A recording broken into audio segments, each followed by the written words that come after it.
Welcome to Veranda Race YouTube channel. അപ്പോൾ good morning. നമ്മളിപ്പോൾ നോക്കുന്നത് എന്താണ്? ഡെയിലി കറണ്ട് അഫയേഴ്സ് ആണ്. മാർച്ച് മന്ത് ആണ്. ഓക്കെ, അപ്പോൾ ഇന്ന് എന്തെല്ലാം കറണ്ട് അഫയേഴ്സ് ആണ് നമുക്ക് പഠിക്കാനുള്ളത് നോക്കാം. നമുക്ക് എല്ലാ ചുമ്മാ ആവശ്യമില്ലാത്ത ന്യൂസൊന്നും നമ്മൾ ഇൻക്ലൂഡ് ചെയ്യത്തില്ല. എക്സാമിന് ചോദിക്കാൻ ചാൻസ് ഉള്ള കുറച്ചെങ്കിലും ചാൻസ് ഉള്ള ക്വസ്റ്റ്യൻസ് മാത്രമേ നമ്മൾ ഡിസ്കസ് ചെയ്യത്തുള്ളൂ.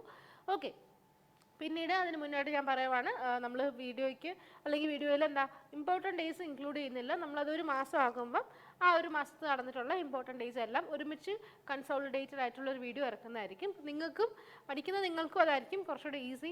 അത് കാരണം നമ്മൾ കോഡ് കണക്ട് ചെയ്തിട്ടായിരിക്കും നോക്കുന്നത്. അതേപോലെ തന്നെ ബാങ്ക് ആസ്പിറൻസിനെ സംബന്ധിച്ചിട്ട് ഈ പറയുന്ന economic growth rate, GDP growth rate, അങ്ങനത്തെ കാര്യങ്ങളൊക്കെ നിങ്ങൾക്ക് വേണം. പക്ഷേങ്കിൽ ഒരു ദിവസം ഒരു റേറ്റ് അല്ലെങ്കിൽ അടുത്ത ദിവസം പിന്നെ വേറെ രണ്ട് റേറ്റ്, അതൊക്കെ നോക്കിക്കഴിഞ്ഞാൽ എന്തായാലും മറന്നു. അപ്പോൾ എക്സാം സമയമാകുമ്പോൾ ലേറ്റസ്റ്റ് ആയിട്ടുള്ള അപ്ഡേറ്റഡ് റേറ്റ്സും അപ്ഡേറ്റഡ് GDP ഗ്രോത്തും ഒക്കെ നോക്കുന്നതായിരിക്കും ഏറ്റവും നല്ലത്. ഏറ്റവും റീസൺ ആയിട്ടുള്ളത് മാത്രമേ എക്സാമിന് ചോദിക്കാറുള്ളൂ.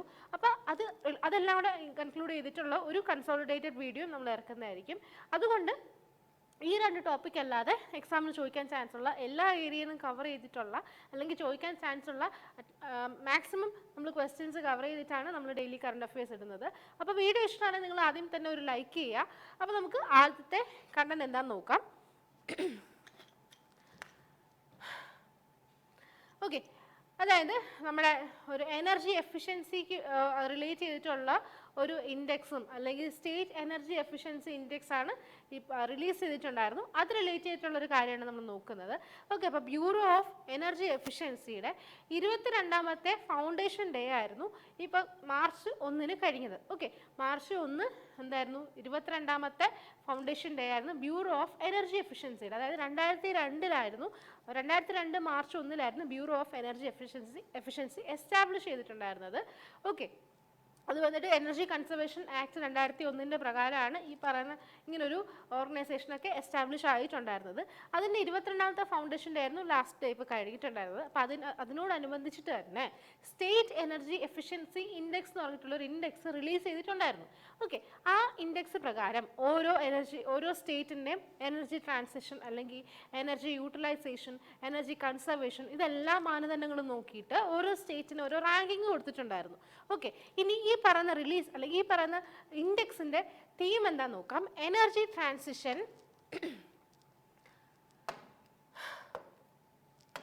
Okay, energy transition through electrification and decarbonisation in India. ഇന്ത്യയിൽ തന്നെ എനർജി ട്രാൻസിഷൻ നിങ്ങൾക്കറിയാം, പണ്ട് നമ്മളുടെ നോൺ ഫോസിൽ ഫ്യൂൽ റിലേറ്റ് ചെയ്തിട്ടുള്ള ഒരുപാട് എനർജീസ് യൂസ് ചെയ്യുന്നുണ്ടായിരുന്നു.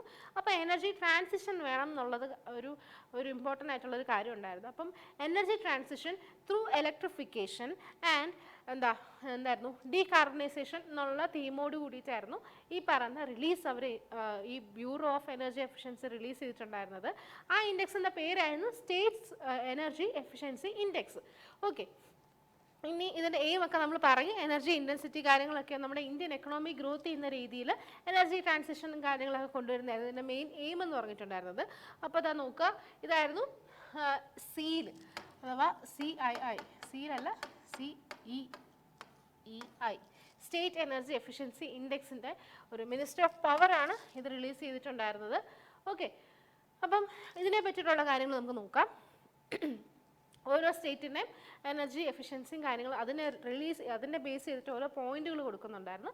അതിൻ്റെ ഭാഗമായിട്ട് ഓരോ സ്റ്റേറ്റിന് റാങ്കിങ്ങും കൊടുക്കുന്നുണ്ടായിരുന്നു. അപ്പോൾ ഫസ്റ്റ് പൊസിഷൻ വന്നിട്ട് കർണാടകയാണ് ഈ പറഞ്ഞ സ്റ്റേറ്റ് എനർജി എഫിഷ്യൻസി ഇൻഡെക്സിൽ ടോപ്പ് നിൽക്കുന്നത്. അതിൻ്റെ സ്കോർ വന്നിട്ട് 86.5 ആയിരുന്നു കർണാടകയുടെ സ്കോർ. ഓക്കെ, അതായത് എനർജി കൺസർവേഷൻ അല്ലെങ്കിൽ എനർജി എഫിഷ്യൻസി പോളിസീസ് എല്ലാം അങ്ങനത്തെ മാനദണ്ഡങ്ങളെല്ലാം ആക്റ്റീവായിട്ട് പാലിച്ചുകൊണ്ടിരുന്ന സ്റ്റേറ്റാണ് കർണാടക. അതോട് തന്നെ അല്ലെങ്കിൽ അതിൻ്റെ കാരണം തന്നെ അവർക്ക് എന്താ 86.5 പോയിന്റ് ഉണ്ടായിരുന്നു. അങ്ങനെ തന്നെ അവർ ഈ പറഞ്ഞ സ്റ്റേറ്റ് എനർജി എഫിഷ്യൻസി ഇൻഡെക്സിൽ 1ാം റാങ്ക് കർണാടകയ്ക്കായിരുന്നു. ഇനി 2ാം റാങ്ക് നോക്കുകയാണെങ്കിൽ ആന്ധ്രാപ്രദേശിനായിരുന്നു. ആന്ധ്രാപ്രദേശിൻ്റെ സ്കോർ നോക്കാം, 83.25, തൊട്ട് പുറകിൽ തന്നെ ഉണ്ടായിരുന്നു 83.25 സ്കോർ. സെക്കൻഡ് പൊസിഷൻ ആന്ധ്രാപ്രദേശിനായിരുന്നു. ഓക്കെ, ഇനി ആന്ധ്രാപ്രദേശ്, ഹരിയാന, കർണാടക, കേരള, മഹാരാഷ്ട്ര, പഞ്ചാബ്, തെലങ്കാന എന്നിങ്ങനെയുള്ള സ്റ്റേറ്റുകളും മുൻനിരകളിൽ ഉണ്ടായിരുന്നു.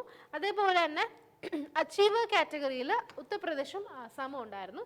പിന്നെ സെയിം സെൻറ്റൻസ് തന്നെയാണ് നമ്മൾ വീണ്ടും റിപ്പീറ്റ് ചെയ്തേക്കുന്നത്. അച്ചീവേഴ്സ് കാറ്റഗറിയിലാണ് ഉത്തർപ്രദേശും ആസാമും ഉണ്ടായിരുന്നത്. ടോപ്പ് ചെയ്തത് കർണാടകയാണ്. 86.5% അല്ല, 86.5 ആയിരുന്നു പോയിന്റ് വന്നിട്ട്. പോയിന്റ് നിലവാരം തൊട്ട് മുന്നിൽ 83.25 പോയിന്റോടുകൂടി ആന്ധ്രാപ്രദേശ് ആയിരുന്നു സെക്കൻഡ് പൊസിഷൻ. ഇതൊക്കെ എന്താ, നമ്മൾ എന്തിനെ പറ്റിയാണ് പറയുന്നത്? സ്റ്റേറ്റ് എനർജി എഫിഷ്യൻസി ഇൻഡെക്സിനെ പറ്റിയിട്ട്. എന്തുകൊണ്ടാണ് ഇങ്ങനെ ഒരു ഇൻഡെക്സ് വന്നത്? ബ്യൂറോ ഓഫ് എനർജി എഫിഷ്യൻസിയുടെ 22ാമത്തെ ഫൗണ്ടേഷൻ ഡേ ആയിരുന്നു. എന്നായിരുന്നു? മാർച്ച് 1. എന്നാണ് ഈ പറയുന്ന BEE അഥവാ bureau of energy efficiency launch ചെയ്തത്, എസ്റ്റാബ്ലിഷ് ചെയ്തത് 2002 മാർച്ച് 1-നായിരുന്നു. ഓക്കെ, ഇതെല്ലാം ഏത് മിനിസ്റ്ററിൻ്റെ അണ്ടറിലാണ് വരുന്നത്? മിനിസ്റ്റർ ഓഫ് പവറിൻ്റെ അണ്ടറിലാണ് ഇങ്ങനത്തെ കാര്യങ്ങളൊക്കെ വരുന്നത്. ഓക്കെ, അടുത്ത കാര്യം നോക്കാം. യൂണിയൻ മിനിസ്റ്റർ ധർമ്മേന്ദ്ര പ്രധാൻ, അദ്ദേഹമാണല്ലോ സ്കിൽ ഡെവലപ്മെന്റ് ആൻഡ് ഓൺടർപ്രണർഷിപ്പും അതേപോലെ തന്നെ എഡ്യൂക്കേഷൻ്റെയും ഒക്കെ യൂണിയൻ മിനിസ്റ്റർ ധർമ്മേന്ദ്ര പ്രധാനാണ്. ഓക്കെ, ഈ ധർമ്മേന്ദ്ര പ്രധാൻ ഒരു പുതിയ സംഭവം, ഒരു പ്രോജക്റ്റ് ലോഞ്ച് ചെയ്തിട്ടുണ്ടായിരുന്നു. അതിൻ്റെ പേര് ഒഡീസർവ്. ഓക്കെ, അപ്പോൾ ഒഡീസർവ് എന്ന് കേൾക്കുമ്പോഴേ അറിയാം അത് ഒഡീഷയിൽ വന്നിട്ടുള്ള ഒരു സംഭവമാണ്. ഓക്കെ, അപ്പോൾ സ്കിൽ ഡെവലപ്മെന്റ് ആൻഡ് ഓൺടർപ്രണർഷിപ്പ് മിനിസ്ട്രിയുമായിരുന്നു. അപ്പം നിങ്ങളൊന്ന് കണക്ട് ചെയ്തേ. ഒഡീഷയിലുള്ള എന്താ പറയുക, ആൾക്കാർക്ക് എംപ്ലോയബിലിറ്റി ഓപ്പർച്യൂണിറ്റി അല്ലെ എംപ്ലോയ്മെൻറ്റ് ഓപ്പർച്യൂണിറ്റീസ് ഒക്കെ ഒന്ന് കൊണ്ടുവരാനും അല്ലെങ്കിൽ ഒഡീഷയിലുള്ള എംപ്ലോയബിലിറ്റി റേറ്റ് ഒക്കെ ഒന്ന് ഇൻക്രീസ് ചെയ്യാൻ വേണ്ടിയിട്ടാണ്, ഒന്ന് റേറ്റ് കൂട്ടാൻ വേണ്ടിയിട്ടാണ് ഒഡീഷയിൽ ഒഡീസർവ് എന്ന് പറഞ്ഞിട്ടുള്ള ഒരു പ്രോജക്റ്റ് വന്നിട്ടുള്ളത്. ഓക്കെ, ഏത് മിനിസ്ട്രി ആയിരിക്കും? Ministry of skill development and entrepreneurship ആണ്. അതുകൊണ്ട് തന്നെ അതിൻ്റെ യൂണിയൻ മിനിസ്റ്റർ ആയിട്ടുള്ള ധർമ്മേന്ദ്ര പ്രധാനാണ് ഇത് ലോഞ്ച് ചെയ്തിട്ടുണ്ടായിരുന്നത്. ഒഡീസർവ് എന്നുള്ള പേര് കേൾക്കുമ്പോൾ തന്നെ അറിയാം അത് ഒഡീഷയിൽ വന്നിട്ടുള്ള സ്കീമാണ്. ഓക്കെ, മറക്കരുത്. എന്തിനു വേണ്ടിയിട്ടാണ്? അവിടുത്തെ യങ് ഗ്രാജുവേറ്റ്സ് ഒക്കെ ഉണ്ട്. ഓക്കെ, അപ്പോൾ ആ ഒഡീഷയിലുള്ള യങ് ഗ്രാജുവേറ്റ്സിനൊക്കെ ഈ എംപ്ലോയ്മെൻറ്റ് ഓപ്പർച്യൂണിറ്റീസ് ഒക്കെ കൊടുക്കാനും അല്ലെങ്കിൽ അത് റിലേറ്റ് ചെയ്തിട്ടുള്ള സ്കിൽസ് ഒക്കെ അവർക്ക് ഇമ്പാർട്ട് ചെയ്ത് കൊടുക്കാനൊക്കെ വേണ്ടിയിട്ടാണ്. അതിനൊപ്പം തന്നെ ഇങ്ങനെയൊക്കെ ചെയ്യുമ്പോൾ എന്തായിരിക്കും, ആ ഒരു സ്റ്റേറ്റിൻ്റെ എംപ്ലോയബിലിറ്റി റേറ്റ് തന്നെ കൂടുകയല്ല ചെയ്യുന്നത്. അപ്പോൾ ഈ ഒരു ഒഡീസർവ് എന്നുള്ള പ്രോജക്റ്റ് കൊണ്ടുവന്നത് എന്താ പറയുക, നാഷണൽ സ്കിൽ ഡെവലപ്മെൻറ്റ് കോർപ്പറേഷനും അതേപോലെ തന്നെ ബജാജ് ഫിൻസർവ് ലിമിറ്റഡും കൂടെ ചേർന്നിട്ടാണ് ഈ ഒഡീസർവ് വന്നത്. അപ്പോൾ ബജാജ് ഫിൻസർവ് ആയതുകൊണ്ട് പേര് കണ്ടോ, ബജാജ് ഫിൻസർവ് കൊണ്ടുവന്നത് ഒഡീസർവ്. ഒഡീഷയിൽ ബജാജ് ഫിൻസർവ് കൊണ്ടുവന്നത് ഒഡീസർവ്. മറക്കോ? Okay, national skill development corporation അതായത് NSDCയും പിന്നെ ബജാജ് ഫിൻസർവ് ലിമിറ്റും കൂടെ ഒഡീഷയിൽ കൊണ്ടുവന്നിട്ടുള്ള സ്കീമാണ്, അല്ല പ്രൊജക്റ്റാണ് ഒഡീസർവ്. ഇത് സ്കിൽ ഡെവലപ്മെൻറ്റിൻ്റെ ഭാഗമായിട്ട് വന്നിട്ടുള്ളതാണ്. അതുകൊണ്ട് തന്നെ സ്കിൽ ഡെവലപ്മെൻറ്റ് ആൻഡ് ഓൺടർപ്രണർഷിപ്പ് മിനിസ്ട്രിയുടെ അണ്ടറിലാണ്. അപ്പോൾ ഏത് മിനിസ്റ്റർ ആയിരിക്കും? ധർമ്മേന്ദ്ര പ്രധാനാണ് ഇത് ലോഞ്ച് ചെയ്തിട്ടുണ്ടായിരുന്നത്. ഓക്കെ, ഇനി എന്താ പറയുക, ഇതിൻ്റെ ബേസിൽ ഒരു വർക്ക്ഷോപ്പും അല്ലെങ്കിൽ ഇങ്ങനെ ഓരോ ക്ലാസ്സുകളൊക്കെ ആയിരിക്കും കൊടുക്കുന്നത്. 100 മണിക്കൂർ നീണ്ടു നിൽക്കുന്ന ഒരു ട്രെയിനിങ് പ്രോഗ്രാമൊക്കെ ആയിരിക്കും. അത് അറ്റൻഡ് ചെയ്ത് കഴിഞ്ഞാൽ ബജാജ് ഫിൻസേഴ്സിൻ്റെ സർട്ടിഫിക്കേഷനാണ് കൊടുക്കുന്നത്. ഇങ്ങനത്തെ കാര്യങ്ങളൊക്കെ അതിൻ്റെ പുറകിലുള്ള കഥകളൊക്കെയാണ്. നമുക്ക് അതൊന്നും വേണ്ട, നമുക്ക് എക്സാമിന് ചോദിക്കാൻ ചാൻസ് ഉള്ള ക്വസ്റ്റ്യൻസ് നമ്മൾ പറഞ്ഞല്ലോ. ഓക്കെ, അപ്പം എന്താ പറയുക, സ്കിൽ ഡെവലപ്മെൻറ്റ് മിനിസ്റ്റർ അണ്ടറിലാണ് നാഷണൽ സ്കിൽ ഡെവലപ്മെൻറ്റ് കോർപ്പറേഷനും ബജാജ് ഫിൻസർവും കൂടെ ചേർന്നിട്ട് ഒഡീഷയിൽ കൊണ്ടുവന്നിട്ടുള്ള പ്രൊജക്റ്റാണ് ഒഡീസർവ്. ഇത് ലോഞ്ച് ചെയ്തത് ministry of skill development and entrepreneurship Dharmendra പ്രധാനാണ്. ഓക്കെ, മറക്കരുതേ. പ്രോജക്റ്റ് ഒഡീസർവ് വെന്യൂ വന്നിട്ട് ഒഡീഷയിലെ GM യൂണിവേഴ്സിറ്റി ആയിരുന്നു. അത് ചോദിക്കത്തില്ല. ഏതൊക്കെയാണ് ഇതിൻ്റെ ഓർഗനൈസിങ് അതോറിറ്റി? ഫിൻസർവ് ഉണ്ട്, ബജാജ് ഫിൻസർവ് വരും, പിന്നെ national skill development corporation. Okay, അടുത്ത ന്യൂസ് നോക്കാം. നിങ്ങൾക്ക് അറിയാം ജോഗ്രഫിക്കൽ ഇൻഡിക്കേഷൻ്റെ കാര്യമൊക്കെ അറിയാലോ. അതായത് ഒരു നാടിൻ്റെ തനതായ പ്രൊഡക്റ്റ് അല്ലെങ്കിൽ ആ ഒരു പ്രൊഡക്റ്റ് ആ ഒരു നാടിൻ്റെ ഒരു എന്താ പറയുക, ആ ഒരു നാടിൻ്റെ പേരിലായിരിക്കും അറിയപ്പെടുന്നത്. ഓക്കെ, അപ്പോൾ ആ ഒരു ഒറിജിനൊക്കെ ഐഡൻറ്റിഫൈ ചെയ്യുന്ന രീതിയിലാണ് നമ്മൾ ഓരോ പ്രൊഡക്റ്റിനും ജോഗ്രഫിക്കൽ ഐഡൻറ്റിഫിക്കേഷൻ ടാഗ് കൊടുക്കാറുണ്ട്. അങ്ങനെ റീസെൻ്റായിട്ട് ഇന്ത്യയിലെ 8ഓളം സ്റ്റേറ്റുകളിൽ നിന്ന് ഏകദേശം 10 പ്രൊഡക്റ്റുകൾക്ക് ഇപ്പോൾ റീസെൻ്റായിട്ട് ജോഗ്രഫിക്കൽ ഇൻഡിക്കേഷൻ ടാഗ് കിട്ടിയിട്ടുണ്ട്. നമ്മൾ കഴിഞ്ഞ ദിവസം അരുണാചൽ പ്രദേശിനെ കണ്ടായിരുന്നു. അരുണാചൽ പ്രദേശിന് 12 പ്രൊഡക്റ്റുകൾക്ക് വീണ്ടും GI ടാഗ് കിട്ടി. അങ്ങനെ ഇൻ ടോട്ടൽ 20 പ്രൊഡക്റ്റുകൾക്ക് GI ടാഗ് ഉണ്ട് അരുണാചൽ പ്രദേശിന് മാത്രം. ഇനി നമ്മൾ കാണാൻ പോകുന്നത് എന്താ, ഇന്ത്യയിലെ 8ഓളം ഡിഫറെൻറ്റ് സ്റ്റേറ്റ്സിൽ നിന്ന് 10 പ്രൊഡക്റ്റുകൾക്ക് എന്താ GI ടാഗ് കൊടുക്കുന്നുണ്ടായിരുന്നു. ഇനി ഈ GI ടാഗ് രജിസ്റ്റർ ചെയ്യുന്ന പറഞ്ഞാൽ തമിഴ്നാട് ചെന്നൈ ബേസ് ചെയ്തിട്ടുള്ള ഒരു ഓർഗനൈസേഷനാണ് ഡിപ്പാർട്ട്മെൻറ്റ് ഓഫ് പ്രൊമോഷൻ, അതായത് മിനിസ്റ്റർ ഓഫ് കൊമേഴ്സ് ആൻഡ് ഇൻഡസ്ട്രീസിന് അണ്ടറിൽ വരുന്ന ഒരു ഡിപ്പാർട്ട്മെൻറ്റാണ് department of promotion of industry and internal trade, DPIIT എന്ന് പറയും. ഈ DPIITയുടെ അണ്ടറിലാണ് ഓരോരോ പ്രൊഡക്റ്റുകൾക്ക് ഈ GI ടാഗ് കൊടുക്കുന്നത്. ഓക്കെ, അപ്പോൾ മറക്കരുത്.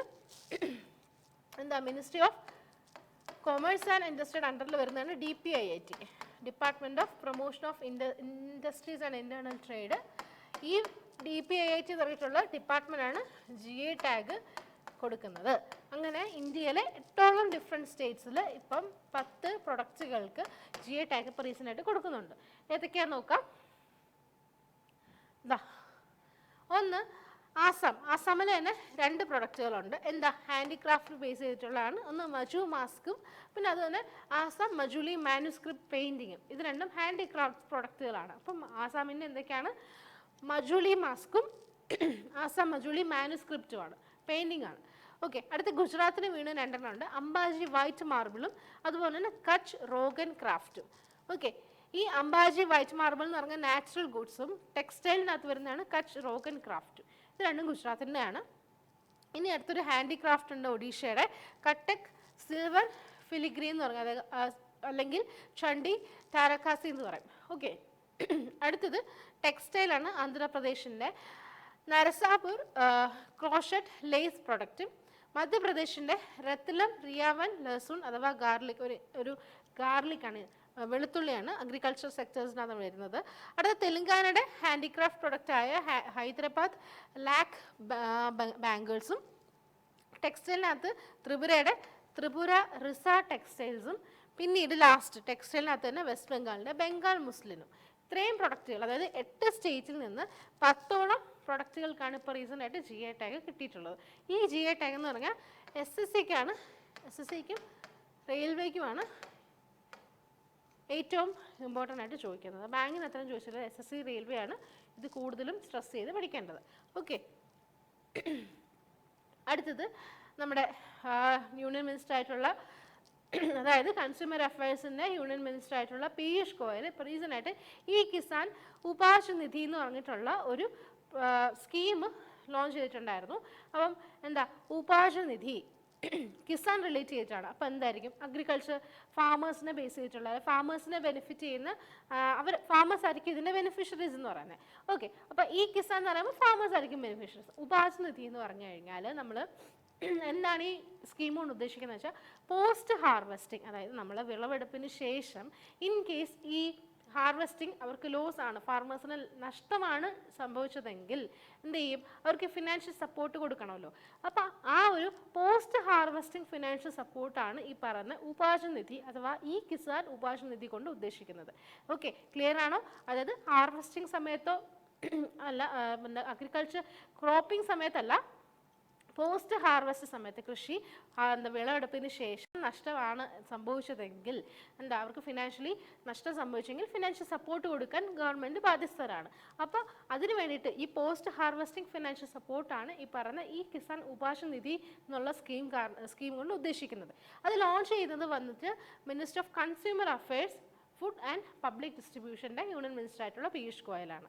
ഓക്കെ, അപ്പം ഉപാർജൻ നിധി ഈ കിസാനാണ്. ഈ എന്ന് പറയുമ്പോൾ തന്നെ അറിയാതെ ഇലക്ട്രിക്കൽ അല്ലെങ്കിൽ ഓൺലൈൻ, ഇലക്ട്രിക്കൽ അല്ല ഇലക്ട്രോണിക്സ് ഒരു പ്ലാറ്റ്ഫോമാണ്, അല്ലെങ്കിൽ ഓൺലൈൻ ഡിജിറ്റൽ പ്ലാറ്റ്ഫോമാണ്. ആ പ്ലാറ്റ്ഫോം വഴി ഈ ഫാമേഴ്സിന് എന്താ പോസ്റ്റ് ഹാർവെസ്റ്റ് ഫിനാൻഷ്യൽ ലോസ് ഒക്കെ എന്താ ബെയർ ചെയ്യാൻ പറ്റും. ഓക്കെ, ഇനി ഇത് ഏത് ഡിപ്പാർട്ട്മെൻറ്റാണ് കൊണ്ടുവന്നതെന്ന് ചോദിച്ചു കഴിഞ്ഞാൽ warehousing development and regulatory അതോറിറ്റിയാണ് ഈ പറയുന്ന ഓൺലൈൻ ഡിജിറ്റൽ പ്ലാറ്റ്ഫോം ഈ കിസാൻ ഉപാർജൻ നിധി എന്ന് പറഞ്ഞിട്ടുള്ള പ്ലാറ്റ്ഫോം കൊണ്ടുവന്നിട്ടുള്ളത്. ഓക്കെ, ഇതിനു വേണ്ടിയിട്ടാണ് പറഞ്ഞല്ലോ ഫാമേഴ്സിനൊക്കെ എന്താ ഇൻ കേസ് അവർക്ക് പോസ്റ്റ് ഹാർവെസ്റ്റിംഗ് ആയപ്പോൾ നഷ്ടം സംഭവിച്ചു, അല്ലെങ്കിൽ അവരുടെ കമ്മോഡിറ്റി പ്രൈസൊക്കെ വളരെ കുറവാണ്, എങ്ങനെയാണെങ്കിലും അവർക്ക് നഷ്ടമാണ് സംഭവിച്ചത്, അവരുടെ അഗ്രികൾച്ചർ പ്രൊഡക്റ്റുകൾ കൊടുത്തപ്പോഴത്തേക്ക് അവർക്ക് നഷ്ടമാണെന്നുണ്ടെങ്കിൽ ആ ഫിനാൻഷ്യൽ ലോസ് ഓവർകം അല്ലെങ്കിൽ അതൊന്ന് എന്താ പറയുക ഒന്ന് മാച്ച് ആക്കാൻ വേണ്ടിയിട്ടാണ്, ഒന്ന് ബാലൻസ് ആക്കാൻ വേണ്ടിയിട്ടാണ് ഈ പറയുന്ന ഇനിഷ്യേറ്റീവ് കൊണ്ടുവന്നിട്ടുണ്ടായിരുന്നത്. ഓക്കെ, അടുത്തത് ഡിപ്പാർട്ട്മെൻറ്റ് ഓഫ് ടെലികമ്മ്യൂണിക്കേഷൻ ആണ്. അവർ റീസെൻ്റായിട്ട് ഒരു ഡിജിറ്റൽ ഇൻ്റലിജൻസ് പോർട്ടൽ കൊണ്ടുവന്നിട്ടുണ്ടായിരുന്നു. അതിൻ്റെ പേരാണ് ഒരു ഡിജിറ്റൽ ഇൻ്റലിജൻസ് പോർട്ടലും പിന്നെ അതുപോലെ ചക്ഷു എന്ന് പറഞ്ഞിട്ടുള്ള ഒരു സൈബർ സെക്യൂരിറ്റി പോർട്ടലൂടെ കൊണ്ടുവന്നിട്ടുണ്ടായിരുന്നു. അതായത് നമ്മുടെ ടെലികോം ഡിപ്പാർട്ട്മെൻറ്റിലെ ഫിനാൻഷ്യൽ ഫ്രോഡുകളോ ഇൻ കേസ് എന്തുമാകാം, ഇപ്പോൾ നമ്മൾ ഫോൺ മിസ്സിങ്ങോ ലോസോ അങ്ങനെ എന്ത് ഫ്രോഡും ആകാം, അങ്ങനെ എന്ത് ഫ്രോഡുലൻസിനും എഗൻസ്റ്റ് ആയിട്ട് അല്ലെങ്കിൽ അതിനെ ഒന്ന് മിറ്റിഗേറ്റ് ചെയ്യാൻ വേണ്ടിയിട്ടാണ് ഡിപ്പാർട്ട്മെൻറ്റ് ഓഫ് ടെലികമ്മ്യൂണിക്കേഷൻ കൊണ്ടുവന്നിട്ടുള്ളത്. അതായത് മിനിസ്ട്രി ഓഫ് കമ്മ്യൂണിക്കേഷൻ അണ്ടറിൽ വരുന്നതാണ് ഡിപ്പാർട്ട്മെൻറ്റ് ഓഫ് ടെലികമ്മ്യൂണിക്കേഷൻ. അവർ കൊണ്ടുവന്നിട്ടുള്ള സൈബർ ക്രൈമുകളും അതുപോലെ തന്നെ ഫിനാൻഷ്യൽ ഫ്രോഡുകളും ഒക്കെ ഒന്ന് മിറ്റിഗേറ്റ് ചെയ്യാൻ വേണ്ടി കൊണ്ടുവന്നിട്ടുള്ള 2 പോർട്ടലാണ് ഡിജിറ്റൽ ഇൻ്റലിജൻസ് പോർട്ടലും പിന്നെ അതുപോലെ ചക്ഷു എന്ന് പറഞ്ഞിട്ടുള്ള പോർട്ടലും. ഇത് എന്താ ഓൾറെഡി അവൈലബിൾ ആയിട്ടുള്ള സഞ്ചാർ സാഥി എന്ന് പറഞ്ഞിട്ടുള്ള പോർട്ടലിലാണ് അവൈലബിൾ ആവുന്ന ഈ 2 ഫെസിലിറ്റി, ചക്ഷു ഫെസിലിറ്റിയും അതുപോലെ തന്നെ ഡിജിറ്റൽ ഇൻ്റലിജൻസ് പോർട്ടലും. ഇത് രണ്ടും ഓൾറെഡി ഉണ്ടായിരുന്ന സഞ്ചാർ സാഥി എന്ന് പറഞ്ഞിട്ടുള്ള പോർട്ടലിലായിരിക്കും ആൾക്കാർക്ക് അവൈലബിൾ ആയിട്ടുള്ളത്. ഓക്കെ, മിനിസ്ട്രി ഓഫ് കമ്മ്യൂണിക്കേഷൻ അണ്ടറിൽ ഡിപ്പാർട്ട്മെൻറ്റ് ഓഫ് ടെലികമ്മ്യൂണിക്കേഷനാണ് ഇങ്ങനെ 2 ഫെസിലിറ്റീസ് ഒക്കെ ലോഞ്ച് ചെയ്തിട്ടുണ്ടായിരുന്നത്. ഓക്കെ, അടുത്തത് ദക് കർമ്മയോഗി എന്ന് പറഞ്ഞിട്ടുള്ളൊരു സംഭവം ഉണ്ടായിരുന്നു. ദക് കർമ്മയോഗി നമ്മളെ കഴിഞ്ഞ വർഷം ജൂണിലാണ് ഇതിൻ്റെ സെക്കൻഡ് ഫേസ് സ്റ്റാർട്ട് ചെയ്തിട്ടുണ്ടായിരുന്നത്. അപ്പം ഈ ദക് കർമ്മയോഗി പ്രൊജക്റ്റിൻ്റെ സെക്കൻഡ് ഫേസ് കംപ്ലീറ്റ് ആയി. അപ്പോൾ അത് റിലേറ്റ് ചെയ്തിട്ടുള്ള കാര്യങ്ങളാണ്. എന്താണ് ഈ ദക് കർമ്മയോഗി പ്രൊജക്റ്റ് എന്ന് ആദ്യം നോക്കാം. നമുക്കിതിപ്പം എന്താ പോസ്റ്റൽ ഡിപ്പാർട്ട്മെൻറ്റ്, ഇന്ത്യ പോസ്റ്റിൻ്റെ ലോഗോയാണ് കാണുന്നത്. ഓക്കെ, അപ്പം ദക്സ് കർമ്മയോഗി, ദക് എന്ന് പറയുമ്പോൾ എന്താ സഡക് അല്ലെങ്കിൽ ഗ്രാമദക് സേവ, ഗ്രാമദക് കർമ്മയോഗി എന്നൊക്കെ കേൾക്കത്തില്ല. അതായത് ഇന്ത്യൻ പോസ്റ്റ്മാൻ അല്ലെങ്കിൽ ഇന്ത്യ പോസ്റ്റ് റിലേറ്റ് ചെയ്തിട്ടുള്ള എംപ്ലോയീസിനെ ഫോക്കസ് ചെയ്തിട്ടാണ് ഈ പറഞ്ഞ ദക്സ് കർമ്മയോഗി എന്ന് പറഞ്ഞിട്ടുള്ള ഒരു പ്രൊജക്റ്റ് ഉണ്ടായിരുന്നു. അതിൻ്റെ സെക്കൻഡ് ഫേസ് കഴിഞ്ഞ പ്രാവശ്യം ജൂണിലാണ് സ്റ്റാർട്ട് ചെയ്തത്. അത് കംപ്ലീറ്റ് ആയിട്ടുണ്ടായിരുന്നു.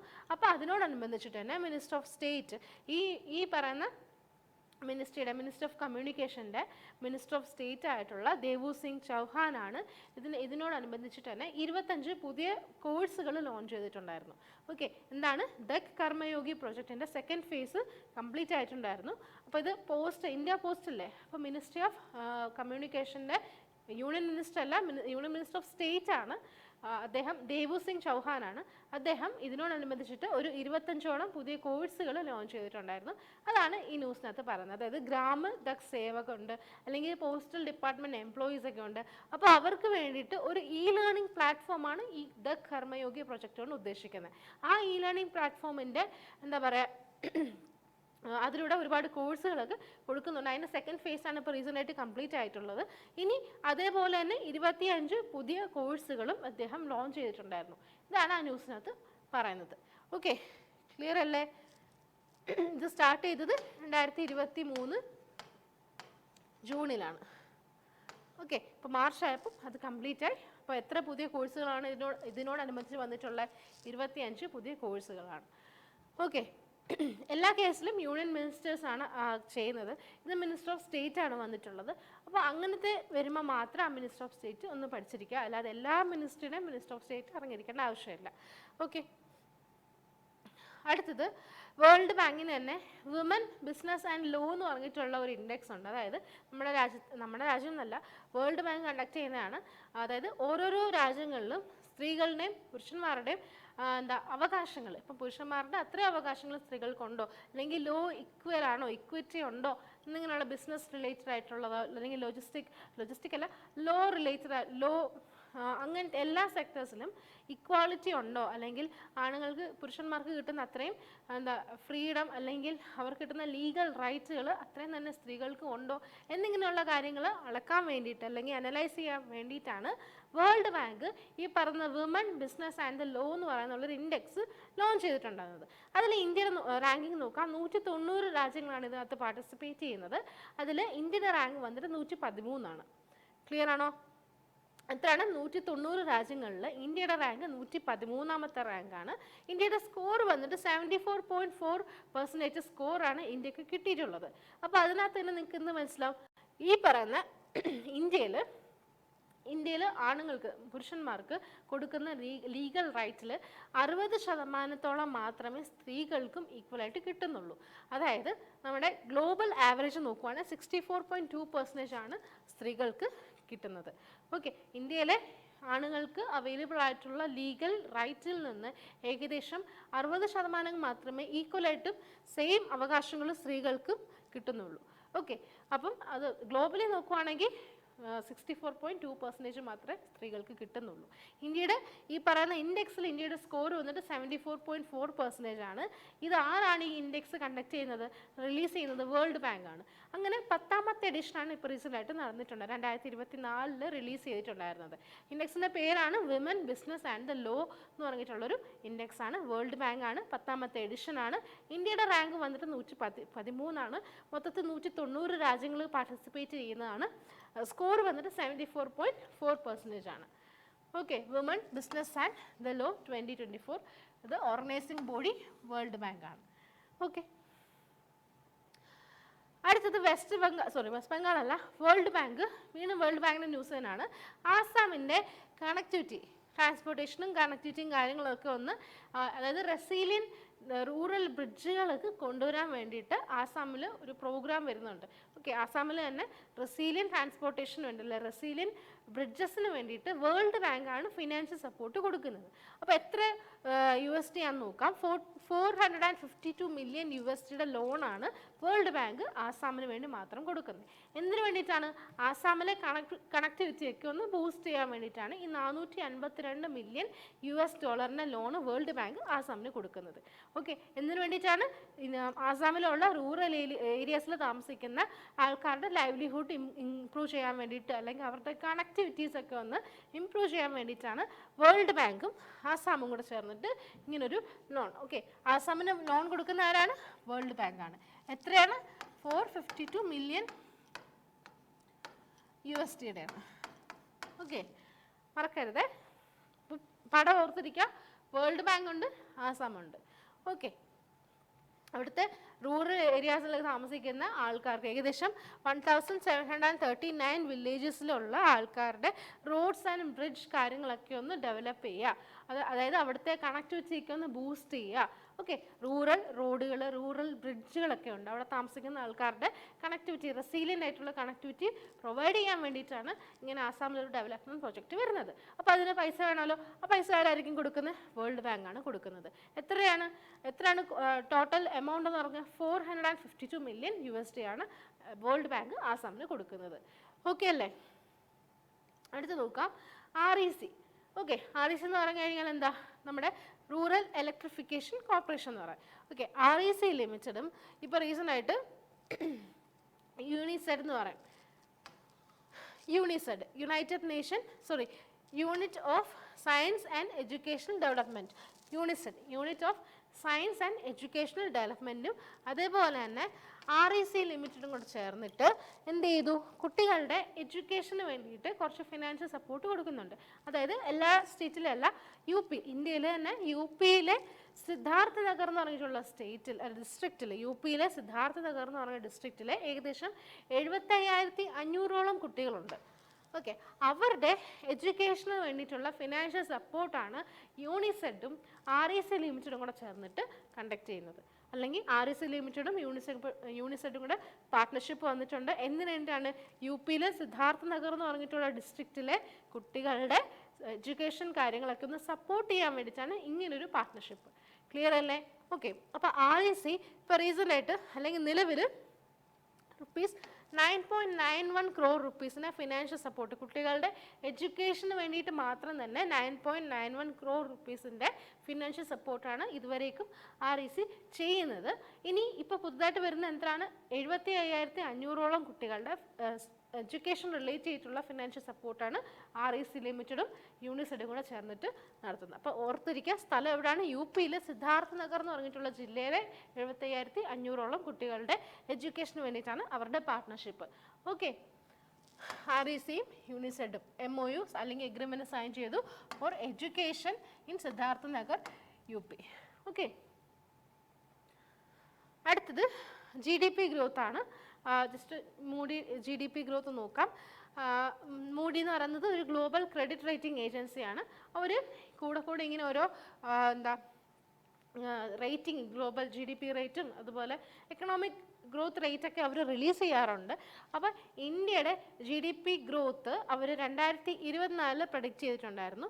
ഓക്കെ, ആദ്യം പ്രഡിക്റ്റ് ചെയ്ത് 6.1% ആയിരുന്നു. ഇപ്പോൾ അത് 6.8% ആയിട്ട് വരും എന്നാണ് അവർ പ്രഡിക്റ്റ് ചെയ്തേക്കുന്നത്. ഓക്കെ, നമ്മുടെ ഈ ഒരു ഫിനാൻഷ്യൽ ഇയറിൽ വരാൻ പോകുന്ന ഫിനാൻഷ്യൽ ഇയറിൻ്റെ എന്താ GDP ഗ്രോത്ത് അല്ലെങ്കിൽ ഗ്രോസ് ഡൊമസ്റ്റിക് പ്രൊഡക്റ്റ് റേറ്റ് എത്ര ആയിരിക്കും എന്നാണ് മൂഡി എന്ന് പറഞ്ഞിട്ടുള്ള ഒരു ക്രെഡിറ്റ് റേറ്റിംഗ് ഏജൻസി പറഞ്ഞിട്ടുള്ളത്. 6.1 എന്നാണ് ആദ്യം പറഞ്ഞത്. ഇപ്പോൾ അവർ എത്ര ആക്കി? 6.8% ആകും എന്ന് ഇങ്ങനെ അവർ പ്രഡിക്റ്റ് ചെയ്തേക്കുവാണ്. പ്രൊജക്ഷൻ അത്ര വരും എന്നാണ് പറഞ്ഞേക്കുന്നത്. ഇനി വരുന്ന 2025 GDP ഗ്രോത്തും അവർ എസ്റ്റിമേറ്റ് ചെയ്തിട്ടുണ്ട്. 6.4% ആണ് അവർ പ്രഡിക്റ്റ് ചെയ്യുന്നത്. അതും ഇതുപോലെ മാറാം. ഓക്കെ, പ്രഡിക്ഷൻ മാത്രമാണ്. ഓക്കെ, 6.1 എന്നാണ് ആദ്യം പ്രഡിക്റ്റ് ചെയ്തത്. ഇനി 6.8 ആയിരിക്കും. അടുത്തത് 2025 വരുമ്പോൾ 6.4% ആണ് എന്ന് അവർ പ്രൊഡിക്റ്റ് ചെയ്തേക്കുന്നത്. ഓക്കെ, അടുത്തത് നോക്കാം. NGEL NTPCയുടെ ഒരു സബ്സിഡറിയാണ് NGEL, NTPC green energy limited. ഈ പറയുന്ന NGELും അതേപോലെ തന്നെ UPയുടെ ഉത്തർപ്രദേശിലുള്ള ഒരു എന്താ ഇലക്ട്രിസിറ്റി റിലേറ്റ് ചെയ്തിട്ടുള്ള ഒരു ഓർഗനൈസേഷനാണ് UPRVUNL, അതായത് ഉത്തർപ്രദേശ് രാജ്യ വിദ്യുത് ഉൽപാദൻ നിഗം ലിമിറ്റഡ് എന്ന് പറയും. ഓക്കെ, അപ്പം NTPCയുടെ NGELും അതേപോലെ ഉത്തർപ്രദേശ് രാജ്യ വിദ്യുത് ഉൽപാദൻ നിഗം ലിമിറ്റഡും കൂടെ ചേർന്നിട്ട് എന്ത് ചെയ്തു? ഒരു പുതിയ ഉത്തർപ്രദേശിൽ കുറച്ച് പുതിയ റിന്യൂവബിൾ എനർജി പ്രൊജക്റ്റുകൾ ഡെവലപ്പ് ചെയ്തിട്ടുണ്ട്. കുറേ റിന്യൂവബിൾ എനർജി പാർക്കുകളും കുറേ റിന്യൂവബിൾ എനർജി പ്രൊജക്റ്റുകളും ഡെവലപ്പ് ചെയ്യാൻ വേണ്ടിയിട്ട് ഇവർ തമ്മിൽ എന്താ ഒരു ജോയിൻറ്റ് വെഞ്ചർ എഗ്രിമെൻറ്റ് സൈൻ ചെയ്തിട്ടുണ്ട്. കാരണം രണ്ട് വെഞ്ചറല്ലോ, ഒന്ന് ഉത്തർപ്രദേശിലെ രാജ്യ വിദ്യുത് ഉൽപാദൻ നിഗം ലിമിറ്റഡും മറ്റേത് എന്താ NTPCയുടെ NGEL. ഈ രണ്ട് വെഞ്ചേഴ്സും കൂടെ ചേർന്നിട്ട് UPയിൽ ഒരുപാട് റിന്യൂവബിൾ എനർജി പ്രൊജക്റ്റുകളും റിന്യൂവബിൾ എനർജി പാർക്കുകളും വരാൻ വേണ്ടിയിട്ട് എഗ്രിമെൻറ്റ് സൈൻ ചെയ്തിട്ടുണ്ടായിരുന്നു. ക്ലിയർ അല്ലേ? ഓക്കെ, അപ്പോൾ UPയുടെ രണ്ടാമത്തെ ന്യൂസാണ്. അടുത്തത് പാകിസ്ഥാനിലെ പ്രൈം മിനിസ്റ്റർ. ഓക്കെ, ഇപ്പം പാകിസ്ഥാനിലെ പ്രൈം മിനിസ്റ്റർ രണ്ടാമത്തെ തവണയും വീണ്ടും ഇലക്ഷനിൽ ജയിച്ചത് ആരാണ്? മിയാൻ മുഹമ്മദ് ഷഹബാസ് ഷാരിഫ് എന്ന് പറഞ്ഞിട്ടുള്ള ആളാണ്. ഇപ്പം റീസണായിട്ട് ഓത്ത് എടുത്തിട്ടുണ്ടായിരുന്നു. എന്താണ്? അദ്ദേഹം പാകിസ്ഥാൻ്റെ പ്രൈം മിനിസ്റ്റർ ആയിട്ട്. ഇപ്പോൾ സെക്കൻഡ് ടൈമാണ് അദ്ദേഹം തന്നെ വീണ്ടും പാകിസ്ഥാൻ്റെ പ്രൈം മിനിസ്റ്റർ ആവുന്നത്. പേര് മറക്കരുത്, മിയാൻ മുഹമ്മദ് ഷഹബാസ് ഷാരിഫ്. ഓക്കെ, മാർച്ച് 4 തൊട്ടാണ് അദ്ദേഹം എന്താ കാര്യങ്ങൾ സ്റ്റാർട്ട് ചെയ്യുന്നത്, അദ്ദേഹം റൂളിംഗ് സ്റ്റാർട്ട് ചെയ്യുന്നത്. ഓക്കെ, പിന്നീട് ഇതിനകത്ത് ചോദിക്കാൻ ചാൻസ് ഉള്ളത് പാകിസ്ഥാനിലെ പ്രസിഡന്റ് ആരാണ്? ആരിഫ് അൽവി. ഓക്കെ, അദ്ദേഹമാണ് ഓത്ത് പറഞ്ഞു കൊടുത്തിട്ടുണ്ട്. ഈ സെറമണിയിൽ ഓത്ത് അഡ്മിനിസ്റ്റർ ചെയ്തത് ഈ പറഞ്ഞ അവിടുത്തെ പ്രസിഡന്റ് ആയിട്ടുള്ള ആരിഫ് അൽവിയാണ്. അപ്പോൾ പ്രൈം മിനിസ്റ്ററിൻ്റെ ന്യൂസാണ് വന്നത്. ചോദിക്കാൻ ചാൻസ് ഉള്ളത് ചിലപ്പോൾ പ്രസിഡന്റ് ആയിരിക്കും. ഓക്കെ, അപ്പം പ്രൈം മിനിസ്റ്റർ വന്നിട്ട് മുഹമ്മദ് ഷഹബാസ് ഷാരിഫും അതുപോലെ പ്രസിഡന്റ് ആരിഫ് അൽവിയുമാണ്. ഓക്കെ, ഇത്രയുമാണ് ഇതിനകത്ത് ചോദിക്കാൻ ചാൻസ് ഉള്ളത്. വേറെ കാര്യങ്ങളൊന്നുമില്ല. ഓക്കെ, പേര് രണ്ടും ഓർത്തിരിക്കുക. ഇതാണ് മുഹമ്മദ് ഷഹബാസ് ഷെരീഫ്, പാകിസ്ഥാനിലെ വീണ്ടും തുടർച്ചയായിട്ട് രണ്ടാമത്തെ വട്ടമാണ് ഇദ്ദേഹം പ്രൈം മിനിസ്റ്റർ ആവുന്നത്. പ്രസിഡന്റ് വന്നിട്ട് ആരിഫ് അൽവിയാണ്. ഓക്കെ, അടുത്തത് ഇതേപോലെ തന്നെ ഒരു അപ്പോയിൻമെൻറ്റ് ന്യൂസാണ്. ഹംഗറിയുടെ പ്രസിഡൻ്റായിട്ട് എന്താ ഇപ്പോൾ ചുമതല ഏറ്റേക്കുന്ന തമാസ് സുല്യോക്ക് എന്ന് പറഞ്ഞിട്ടുള്ള ആളാണ്. ഈ അപ്പോയിൻമെൻറ്റ് ഇങ്ങനത്തെ കാര്യങ്ങളൊക്കെ ബാങ്കിനും SCക്കും റെയിൽവേക്കും മൂന്നിനും ഈക്വൽ ഇമ്പോർട്ടൻസ് ആണ്. ഓക്കെ, ഇത് നല്ല രീതിയിൽ നിങ്ങൾ എനിക്കൊന്ന് ഇങ്ങനെ ഓരോ രാജ്യങ്ങളിൽ വരുമ്പോൾ അതൊന്ന് എഴുതി വെക്കുക. അതിന് വേണ്ടിയിട്ട് മാത്രം ഒരു 3-4 പേജ് മാറ്റി വെക്കുക. അങ്ങനെയാണെങ്കിൽ കുറച്ചുകൂടെ നല്ലതായിരിക്കും. അപ്പം ഹംഗറിയുടെ നോക്കാം. ഹംഗറിയുടെ പ്രസിഡൻ്റായിട്ട് ഇപ്പോൾ റീസെൻ്റായിട്ട് അപ്പോയിൻറ്റഡ് ആയിട്ടുള്ളത് ആരാണ്? തമാസ് സുല്യോക്ക്. ഓക്കെ, ഇനിയും അദ്ദേഹം കാറ്റലിൻ നോവാക്ക് എന്ന് പറഞ്ഞിട്ടുള്ള ആളിനെയാണ് സക്സീഡ് ചെയ്യുന്നത്. ഈ കാറ്റലിൻ നോവാക്കിന് ഒരു പ്രത്യേകത ഉണ്ട്. അവർ ഹംഗറിയുടെ ആദ്യത്തെ ഫീമെയിൽ പ്രസിഡന്റ് ആയിരുന്നു. ഓക്കെ, 2024 ഒരു സ്കാൻഡലിൻ്റെ ബേസിൽ അവർക്ക് റിസൈൻ ചെയ്യേണ്ടി വന്നു 2024 ഫെബ്രുവരിയിൽ. പിന്നീടാണ് അടുത്ത ഇലക്ഷൻ നോക്കിയത്. ഓക്കെ, അപ്പം ഹംഗറിയുടെ ആദ്യത്തെ ഫീമെയിൽ പ്രസിഡന്റ് ആരായിരുന്നു എന്ന് ചോദിക്കാൻ ചാൻസ് ഉണ്ട്. ഓക്കെ, കാറ്റലിൻ നോവാക്കാണ്. അവരെ സക്സീഡ് ചെയ്തിട്ടാണ് ഇപ്പോൾ റീസെൻ്റായിട്ട് ആര് വന്നേക്കുന്നു? തമാസ് സുല്യോക്ക് വരുന്നത്. ഓക്കെ, പിന്നെന്താ 2029 വരെ ആയിരിക്കും ഇദ്ദേഹം സെർവ് ചെയ്യുന്നത്. ഇനി ഹംഗറിയുടെ സ്ട്രാറ്റജിക്ക് നോക്കാം. Prime minister Viktor Orban. Okay, ഹംഗറിയുടെ പ്രൈം മിനിസ്റ്ററാണ് വിക്ടർ ഓർബാൻ. ഇനി ക്യാപിറ്റൽ ബുഡാപെസ്റ്റും കറൻസി ഫോറിൻറ്റ് എന്ന് പറഞ്ഞിട്ടുള്ള ആണ് അവിടുത്തെ കറൻസി. ഓക്കെ, കറൻസി വന്നിട്ട് ഫോറിൻറ്റ് വരും. ക്യാപിറ്റൽ ബുഡാപെസ്റ്റും പിന്നെ എന്താ പ്രൈം മിനിസ്റ്റർ വിക്ടർ ഓർബാനും. ഇനി തൊട്ട് പ്രസിഡന്റ് ആരാണ്? തമാസ് സുല്യോക്കുമാണ്. പിന്നീട് എന്താ പഠിക്കാനുള്ളത്? ഹംഗറിയുടെ ആദ്യത്തെ ഫീമെയിൽ പ്രസിഡന്റ് ആരായിരുന്നു? Katalin Novak. ഓക്കെ, അപ്പോൾ ഇത്രയും കാര്യങ്ങളായിരുന്നു നമുക്കിന്ന് ഡിസ്കസ് ചെയ്യാനുണ്ടായിരുന്നത്. കുറച്ച് അപ്പോയിൻമെൻറ്റ് ന്യൂസും കുറച്ചധികം എന്താ പറയുക ജോയിൻറ്റ് വെഞ്ചർ എഗ്രിമെൻറ്റ്സും പിന്നീട് എന്താ കുറേ പുതിയ സ്കീമുകളും ഒക്കെ നമ്മളിന്ന് കണ്ടിട്ടുണ്ടായിരുന്നു. അപ്പോൾ നമുക്ക് അടുത്ത ദിവസം വീണ്ടും കുറച്ചധികം ഇമ്പോർട്ടൻ്റ് ആയിട്ടുള്ള കണ്ടൻസുമായിട്ട് വരാം.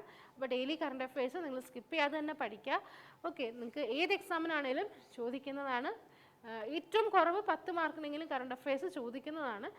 കറണ്ട് അഫയേഴ്സ് സ്ട്രോങ് ആണെങ്കിൽ നിങ്ങൾക്ക് ഏകദേശം ഉറപ്പായി എക്സാം ക്രാക്ക് ചെയ്യാമെന്നുള്ള ഏകദേശം ഒരു ധാരണയൊക്കെ ആവും. അപ്പം നോട്ടൊക്കെ പ്രിപ്പയർ ചെയ്തിട്ട് പഠിക്കുക. നമുക്ക് കുറച്ചുകൂടെ ബെനിഫിറ്റ് ആയിരിക്കും. അപ്പോൾ അടുത്ത ദിവസം നമുക്ക് വീണ്ടും പുതിയൊരു കണ്ടൻറ്റുമായിട്ട് വരാം. അതുവരേക്കും ടേക്ക് കെയർ, ബൈ.